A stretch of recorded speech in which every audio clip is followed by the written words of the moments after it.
कई बार ऐसा हुआ कि मुझे कान में आवाज़ चुभने लगी। Mostly it was concentrated in the right side. So I ignored, मतलब मैंने पहले इग्नोर करा कि चलो कुछ नहीं हो सकता है, सर में दर्द है इसलिए मेरे ये सब हो रहा हो। लेकिन ऑन अ लेटर स्टेज ये होने लगा कि मेरे 2-3 महीने बाद ही ये जो एपिसोड थे ये बहुत ज़्यादा बढ़ने लग गए। लाइक मेरे ये जो आवाज़ चुभने का प्रोसेस था ये मेरे मतलब लगा लो महीने में मेरे 5-5 दिन तक रहने लग गया। और ये ऐसे मंथली चलने लगा कि एक महीने में मेरे एक बार हो रहा है, फिर अगले महीने में मेरे साथ दूसरी बार हो रहा है। तो मेरे को काफ़ी मतलब मैं काफ़ी स्ट्रेस हुआ कि ये क्या है, तो मैंने इसके लिए ऑडियोमेट्री करवाई। एंड ऑडियोमेट्री में इसका तो कुछ ऐसा कॉज मिला नहीं कि ये किस कारण मेरे हो रहा है, लेकिन हाँ, मेरा जो राइट साइड था वो एकदम हैवी पड़ने लग गया था। हैवी लाइक जैसे एक सेंसेशन सी होती है ना कि जब कोई हाफ साइड आपका जैसे पानी से भर गया हो, एक एक हैवीनेस फील होती थी कि मेरा लेफ़्ट साइड काफ़ी हल्का है और राइट साइड मेरा जो स्कल और ईयर का एरिया वो काफ़ी हैवी हो गया है। एंड इवन जो हल्की सी भी नॉइज़ या आवाज़ आती थी, इवन जो फ़ैन चलता उसकी जो रोटेशन की आवाज़ होती है उससे मेरे को इतनी इरिटेशन होती थी, कान में मेरे से चुभती थी वो आवाज़ें। और वो आवाज़ें कान में ऐसे चुभती थी, मतलब लगता था जैसे सर तक चुभ रही हो मेरे अंदर तक। देन मैंने क्या करा कि हेडफ़ोन, ब्लूटूथ हेडफ़ोन ख़रीदा, उसको डिस्चार्ज करके मैं वो यूज़ करने लगा ताकि मेरे को एक प्रोटेक्शन मिले आवाज़ों से, मेरे ज़्यादा आवाज़ ना चुभे।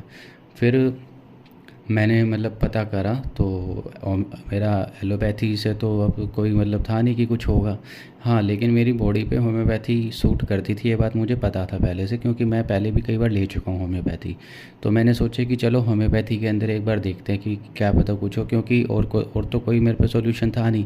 और ऐसे मैं रहना पसंद नहीं करना चाह रहा था, क्योंकि मैं कट ऑफ, एकदम मेरा कट ऑफ ही हो गया था सबसे। मैं किसी से मतलब बात करने के लिए भी मेरे को इतना डर लगता था कि अभी कुछ बोलेगा और मेरी आवाज़ चुभेगी।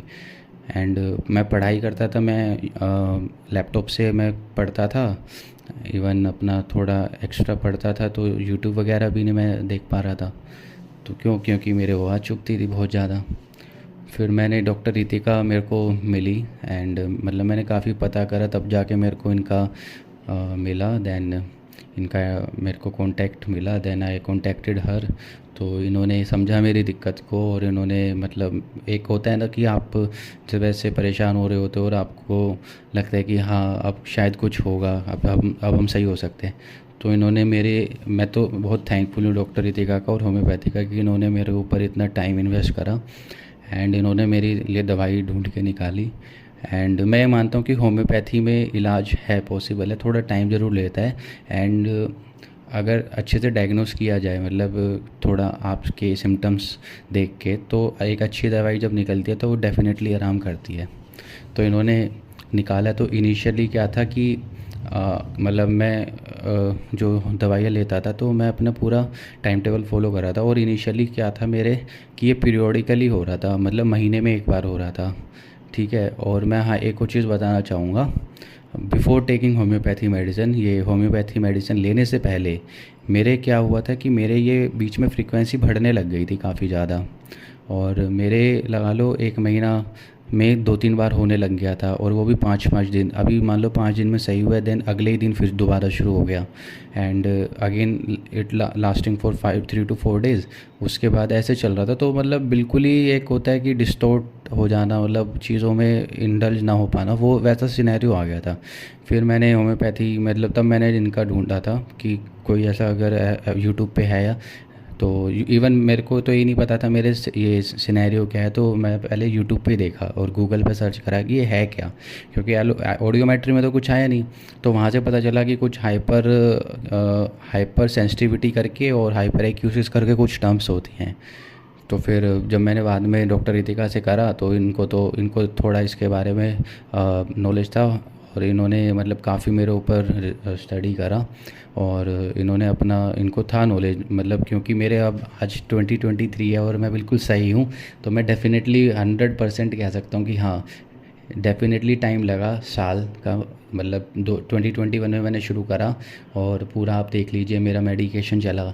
और अब 2023 है, आज के डेट में मैं बिल्कुल परफेक्ट फ़ाइन हूँ। मैं इवन मूवीज़ देखता हूँ, सिनेमा में जाके देखता हूँ, इतना लाउड होता है वहाँ तो आपको पता ही है। तो वहाँ पे भी सुन के मेरे को कोई दिक्कत नहीं होती। इवन बारिश पहले मेरे, हाँ, एक सिम्टम ये भी था कि मेरे जो डैम्प वेदर होता है, मतलब बारिश जब मौसम में थोड़ा वाटर कंटेंट या कह सकते हैं, तब मेरे तब भी होता था ज़्यादा, ये ट्रिगर हो जाता था सेंसिटिविटी। और मैं कभी कभार लेटता था करवट के बल, एक साइड कान नीचे दब जाता था, तो तब भी मेरे मतलब बहुत सारे फैक्टर्स थे।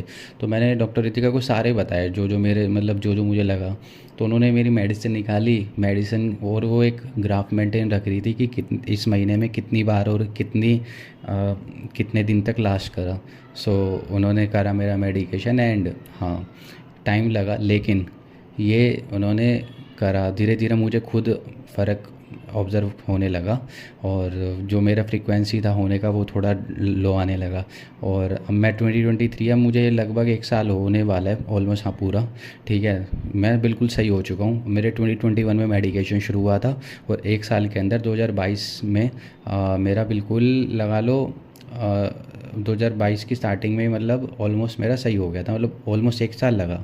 ठीक है, तो बट अब मैं एक साल से यूँ है कि मैं कभी, हाँ, मेरे को सही होने के बाद भी बूस्टर डोज इन्होंने दी थी, क्योंकि वो सेल मेमोरी के लिए कुछ होता है, ताकि दोबारा ट्रिगर ना हो उन चीज़ों से। अब मैं मतलब मैं तो बहुत खुश हूँ और मैं बहुत थैंकफुल हूँ इन्होंने, और मैं इनको, डॉक्टर रितिका को परमिशन देता हूँ कि मेरी ऑडियो यूज़ कर सकते हैं, ताकि और कोई भी ऐसा पेशेंट हो जिसके ये सब हुआ है तो एटलीस्ट उसको बेनिफिट मिले।